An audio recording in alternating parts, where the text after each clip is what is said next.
some terrifying models to show you on this month's slideshow. A product that will add cool effects to your models. And a model tip. Coming up on Hot Off the Bench.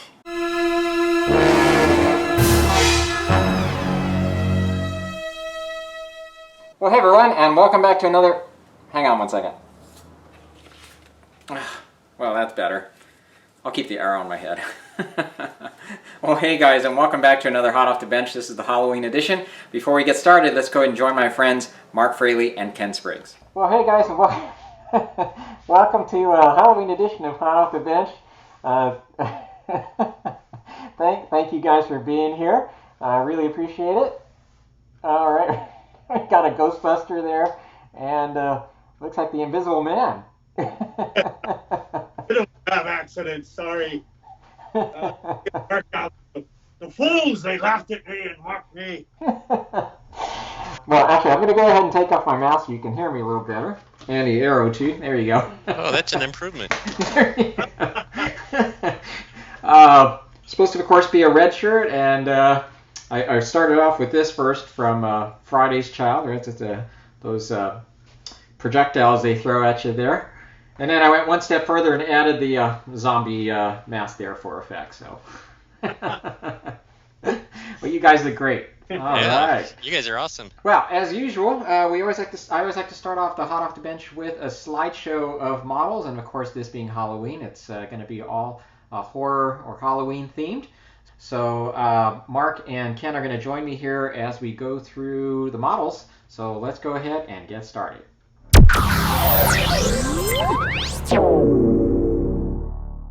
First up, we have this model built by Boyd from Trekworks, who did a fantastic job with this kit from Polar Lights. The kit is called Play It Again, and it is a reissue of an original Aurora model dating back to the 1970s. It features the organ player from Disney's Haunted Mansion. The kit has an action feature in which a mummy pops out of the organ. Boyd enhanced the model with lighting, which looks great and sets the mood for this particular setting. Excellent job with this, Boyd. Thank you for sharing. Next is a model by builder Bob Bruce of Reagan from The Exorcist. It is a 3D printed model by NY3D Creations, and Bob used a cross and base that he came up with on his own instead of the one that came with the kit. Bob admits this is a bit gruesome. That is exactly what he was going for as he tried to replicate the look of the character from the movie. Nice work, Bob. Very scary. Okay, next up are a couple of pieces from modeler David Pasquinelli. First is his Frankenstein figure, which David purchased back in the 1990s. This was one of the first kits he decided to do as he re-entered the hobby last year. He wanted to try his hand at painting grayscale. He found it challenging to do so, dealing with all the various shades of gray. His goal was to replicate the look seen in the black and white film. He really is happy with the end result and finds it satisfying to see that when a picture is taken of the figure and the shot is converted to black and white, the figure looks very similar to what was seen on screen. And here's his other one. It is Dracula by Polar Lights. This is also a reissue of the Aurora kit. This one features an aftermarket head from Diceman Creations, which is no longer in business. This is actually a restoration of a model he originally built back in the 90s. Back then, he had painted the model in color and used the replacement head from Diceman Creations, which had a better resemblance to Bela Lugosi. This time around, he decided to follow the same course as his Frankenstein build and paint this in grayscale. He did a wonderful job, and both look fantastic. Thank you, David.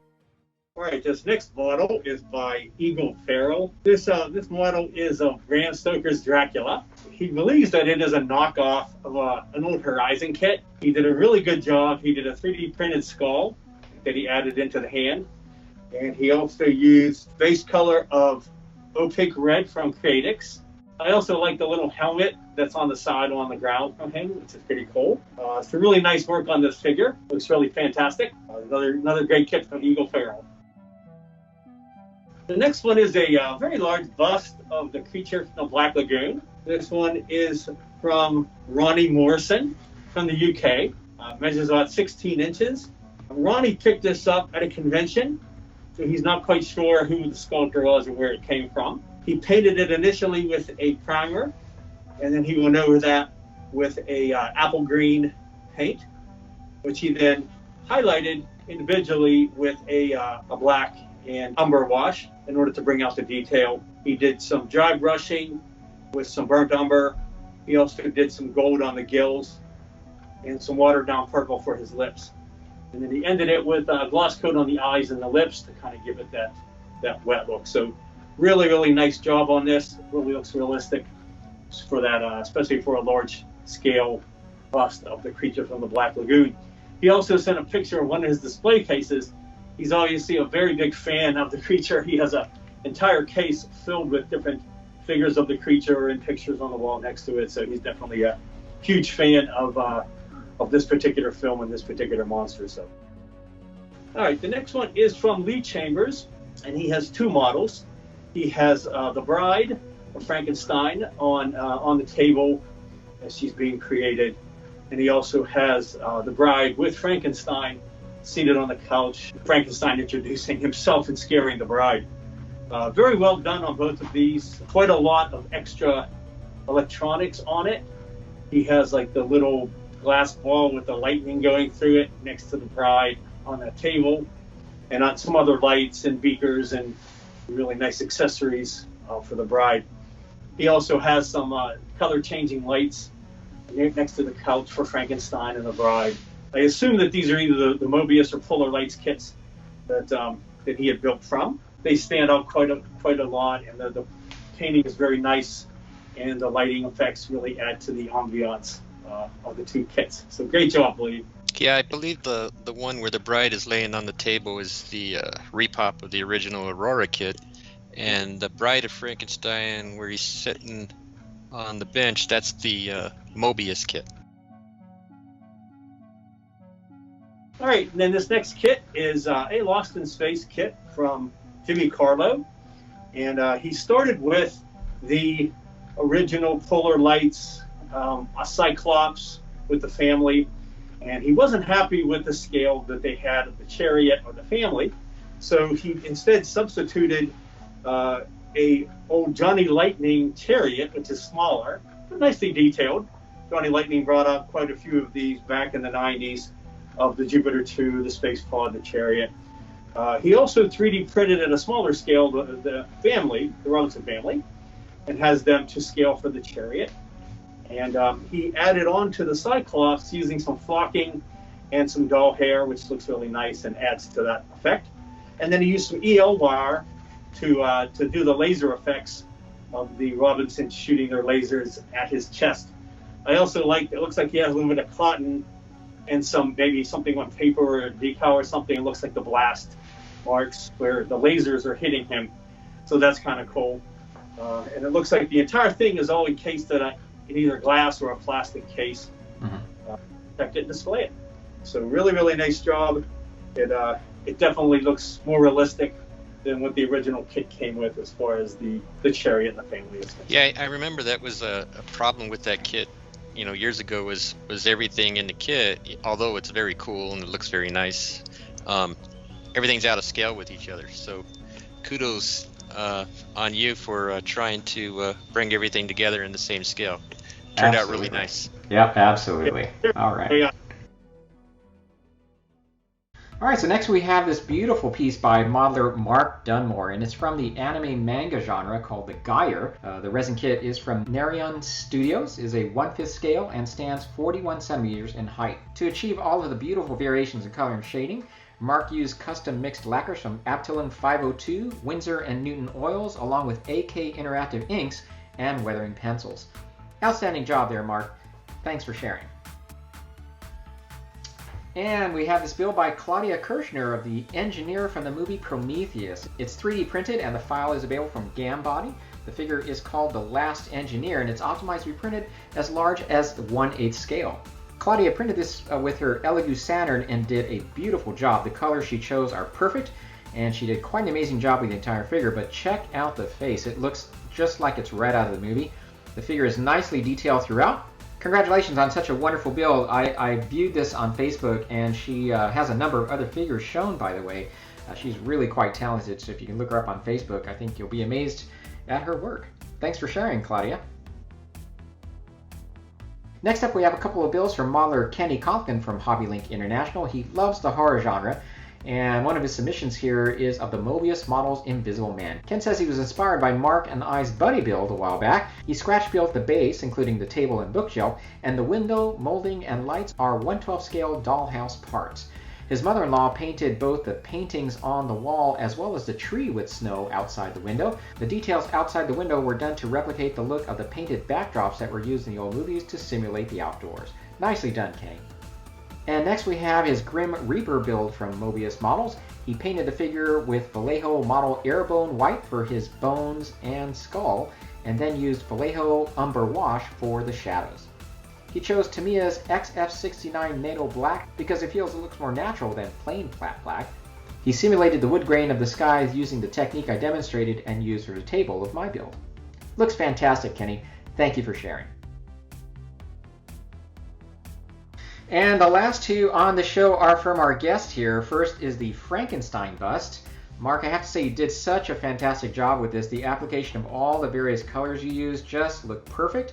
According to your post, it's from the Photis Mint Digital Sculpting and was printed on your Mars Pro. It measures about 5.5 inches, and he used Acrylose Vallejo model color paints along with Scale 75 and Garage Kit paints. And most of this was applied with an airbrush. Is that right, Marc? That is correct. I only did the detail painting with the standard paintbrush. All right. Beautiful job on this bust, Marc. Thank you so much. All right. And lastly, we have one of my favorites, which is Ken's Grayscale Invisible Man. And this is, of course, the Mobius kit. And it's such a wonderful model to work with. Both Marc and I have built this one. Ken chose to do his in grayscale, and which I know can be very challenging, trying to vary all the shades properly and make it look convincing. He created a very stylish background, paying homage to those old Hollywood black and white films. It's beautifully done down to all of the details like the melted wax on the candle and the broken bottle on the floor. Really nice job, Ken. Any other closing remarks about this particular build? Well, it doesn't do me justice. Hey. That's right. One of the best parts, and I did see your build, and you did a buddy build, which was really awesome. That's what kind of encouraged me to do it. And then Augie, you had created some labels, some book spines, some labels for the bottles, some different sheets to put onto the table, which I used liberally throughout it. And because it was black and white, I simply just printed them out in black and white, which is quite easy since you had them in color. But I think they really made the difference in being able to fill those off. I actually printed them onto a self-adhesive white paper, and then peeled them off, stuck them on the books, stuck them onto the bottles, and just really, yeah, it's a fantastic kit because all of those bottles, all the books, all the little details is just absolutely incredible. That's one of my favorite for. Yeah, it really was a lot of fun to work with. Yeah, great job on that, Ken. Thank you.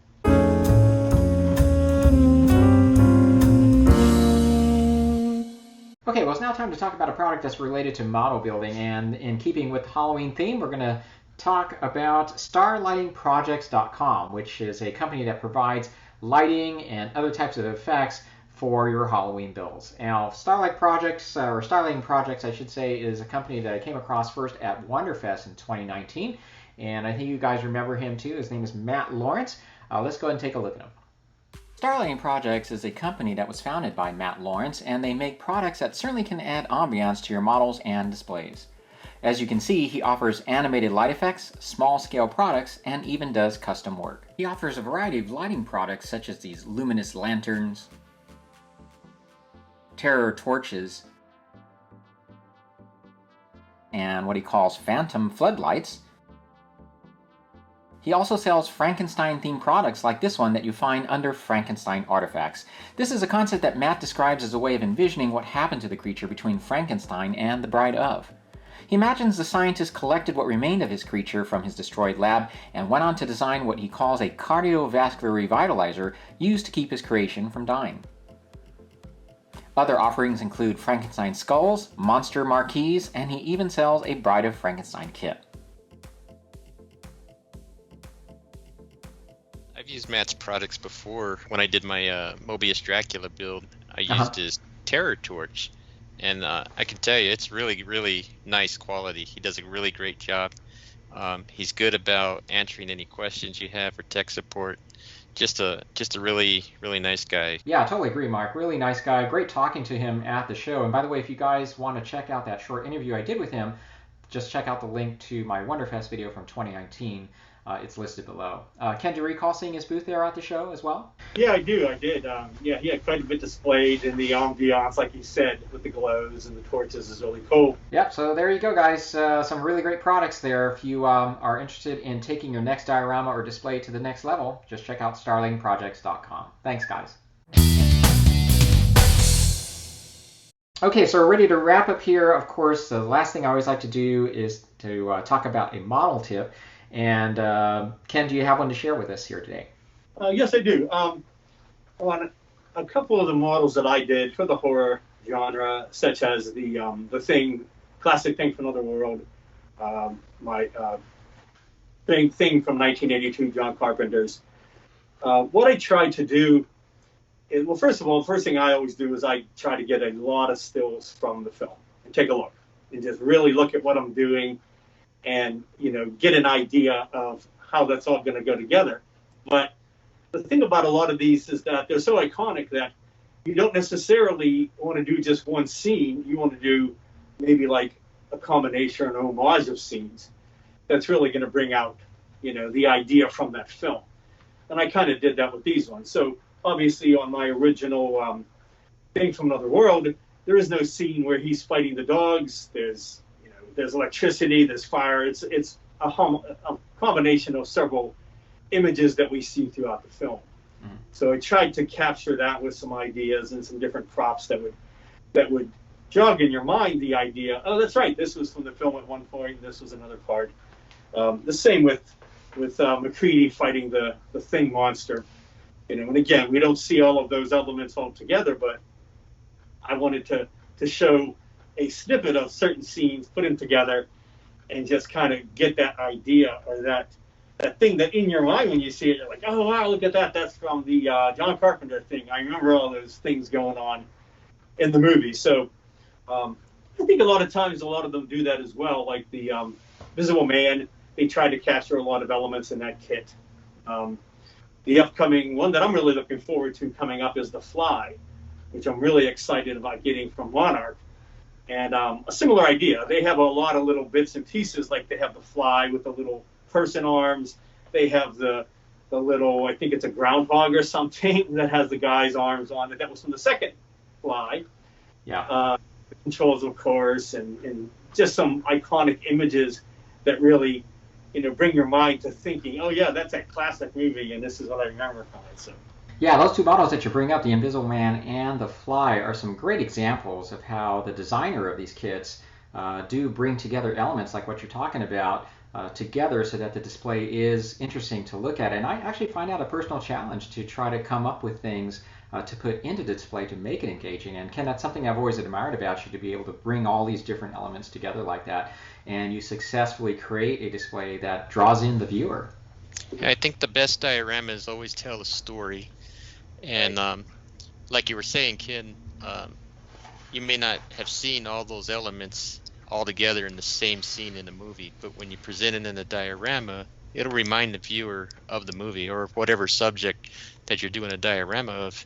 So one of the things I like, my favorite diorama that you've ever done is the Ahsoka Tano with the Mandalorian. Yeah. That's just a beautiful, beautiful piece, and well executed, well composed. Really awesome work.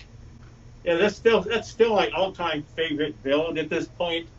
Not that I don't love my other ones, but yeah, I mean, that was a labor of love, and a similar idea too, that we don't see that particular scene per se in that way, but I pulled different elements from that scene, like you said, and arranging it in your own way to have an artistic look, and that way you're focusing on what you want to see in that image and tell a story. So definitely, you don't have to be a stickler and say, oh, no, she didn't pose that way. No, he wasn't doing that. That's when he had his gun pulled. Yeah, absolutely. So to recap our conversation now, when you are creating a diorama or display, think about bringing in multiple elements from that subject versus just trying to recreate a single scene. And by doing so, your diorama will be more effective at telling a story. Thanks, guys. All right, guys. Well, that is going to do it for this segment of Hot Off the Bench. I want to thank Marc Fraley and Ken Spriggs for being good sports and dressing up in their Halloween costumes to join me here. Really great to have you guys on. Thank you so much. Thank you, Mike. Yeah, and I think Marc is ready to go catch some ghosts there. Let's go bust some ghosts. All right, guys. Thanks. We'll talk to you soon. Alrighty, thank you. Alrighty. Okay, guys. Well, that's going to do it here for Hot Off the Bench. I hope you enjoyed this Halloween edition. It was a lot of fun putting it together, and thanks for Marc and Ken showing up. It was a blast recording that with them. And if you're wondering about this little red Enterprise, I thought I would mention that because no doubt some of you would probably ask. This is something my mother-in-law gave me last Christmas. She's always looking for unique Star Trek items. It actually comes with this little remote control, and you can actually change the color of the ship to blue or red or whatever you want. I just thought it would be cool to have it in red for Halloween. All right, so that does it. If you have any questions, feel free to contact me here on my YouTube channel or interceptedmother@gmail.com. See you in the next video. Happy Halloween, everybody.